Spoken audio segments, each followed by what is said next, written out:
What's up, everybody? Welcome to Podcast Now. I'm Alex, and in this video, I want to talk about a pretty gigantic rumor, if it turns out to be true, right? Take it with a grain of salt or take it with however much salt you want, but this would be massive if it happens. It comes from Jez Corden, who's pretty on the money, so source seems pretty good. I personally believe this will end up happening, and I'm really excited to see what the internet does with it. Because if it was any game of any size, I joked about like if a Knack of the world or some small, like a Puppeteer, a small little PS3 game that didn't really do much, if that made its way on Xbox, I'm sure the internet would completely flip out. This rumor is about Final Fantasy VII Remake. Now, I don't know if this is the same thing, it seems like it is, as that Special Nick rumor, which was kind of misconstrued and taken out of context, or I think literally like the quote was not actually right, and that whole thing was like, there's a game that's coming to Xbox that is on PlayStation that is going to really basically upset people. And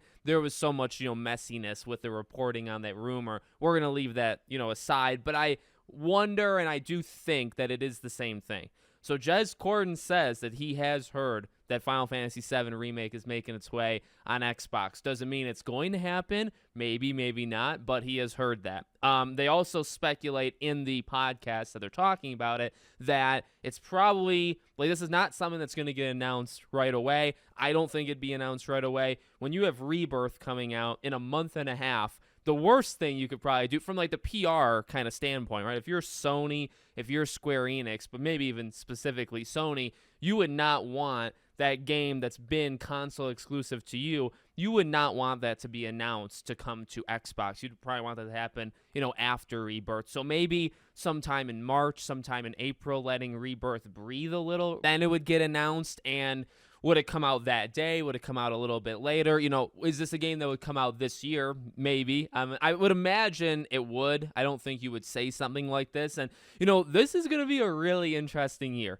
Up until this point, we've talked about these rumors of Hi-Fi Rush, which definitely seems to be coming to, at least PlayStation, probably Switch. Hi-Fi Rush, Sea of Thieves, maybe others as well. And those are, Xbox going to PlayStation. Then you have something like Final Fantasy going to Xbox.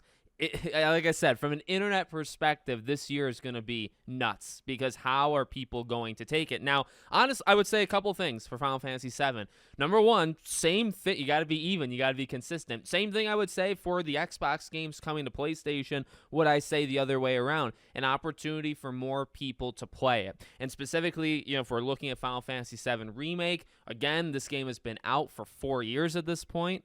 It's done everything it's going to do. You have the sequel coming out. Does it make sense to move it over? And this is, console warrior stuff. Yes, this is part of it, but it's also like it's on Square Enix too. I would assume mostly, right? If there's contracts that they sign with Sony, once those are up, or if Sony doesn't build things into it or whatever, then it's fair game. That Xbox kind of comes in, makes an offer, and moves it over. So that's one thing. It's an opportunity for more people to play this game. It's an opportunity for people that have been nonstop talking to play it, and that really goes into point two. I'm gonna be a little controversial here, a little jabbing. When Final Fantasy 16 came out, there was so much talk on the internet, primarily Twitter, again, where all hate kind of starts, that well, the game would do infinitely better if it came out on Xbox. All you had to do was put the game, not just on PlayStation, and it wouldn't have been a commercial failure, all this stuff. Now, number one, I took offense to that in the sense that I think Final Fantasy 16 did do fine. I know there was the reporting on the numbers and all that jazz, but I think what ends up happening is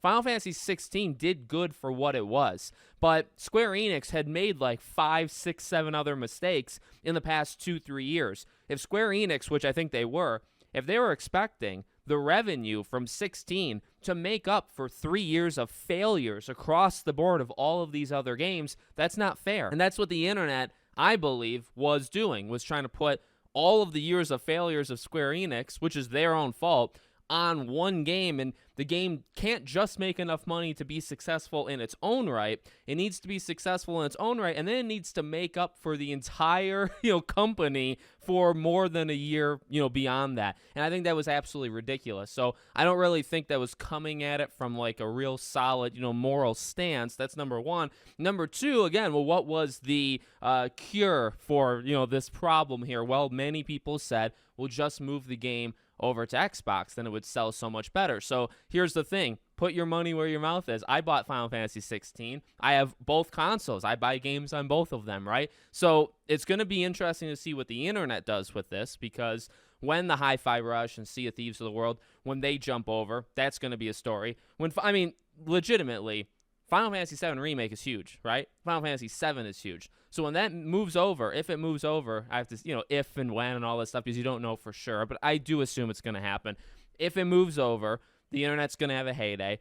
But then also, well, this is your chance. If this is not on Game Pass, people need to put their money where their mouth is. Now, I also come at this from the internet is not everybody. It's a very vocally, loud minority of, I guess, like Xbox, console warriors. In this case, what we're talking about specifically here, it's a loud minority. So are there people just kind of sitting on the sidelines that don't care about this stuff that, yeah, Final Fantasy VII dropped on the Xbox, store page? Would they pick it up? Yeah, they probably would, right? So I would be interested to see literally what would it do. Would it sell a couple 100,000? Would it sell a couple million? Would it sell a couple tens of thousands? And I think that would actually be very important, right? Not Game Pass. Not if it's on Game Pass. Game Pass, I'm not going to, unfair advantage, I've long said, Game Pass is an incredible deal. But the reason I say unfair in this sense, don't get me twisted here, is simply I want to try to prove a point. I want to see if they will put their,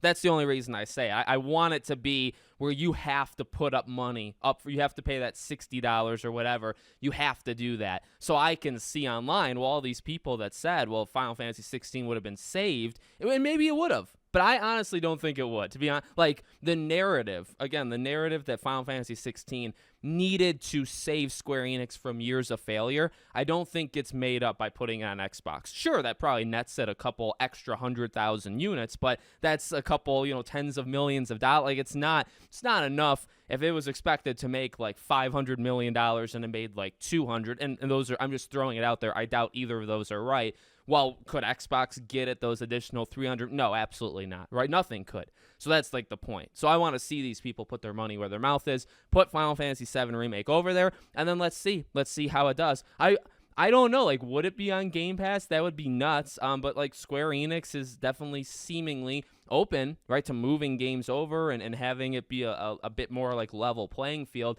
I just kind of want to see what happens. How well would it sell? How long would you then have to wait for Rebirth, right? If you wait 4 years for Remake to get to Xbox, are you gonna?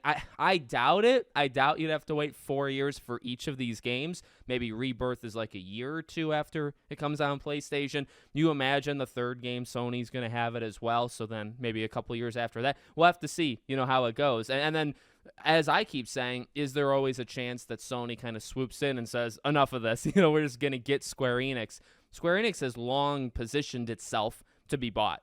For a very, very long time, it seems like that. And it always looked like Sony and Square Enix. Not saying I want, but that's what it's always looked like the last 2, 3, 4 years. So does that happen eventually? Maybe, maybe not, depending on maybe what Microsoft even does. So let me know what you guys think in the comments. Make sure you're subscribed to the channel, bell icon turned on, and I hope to see you all on the next one.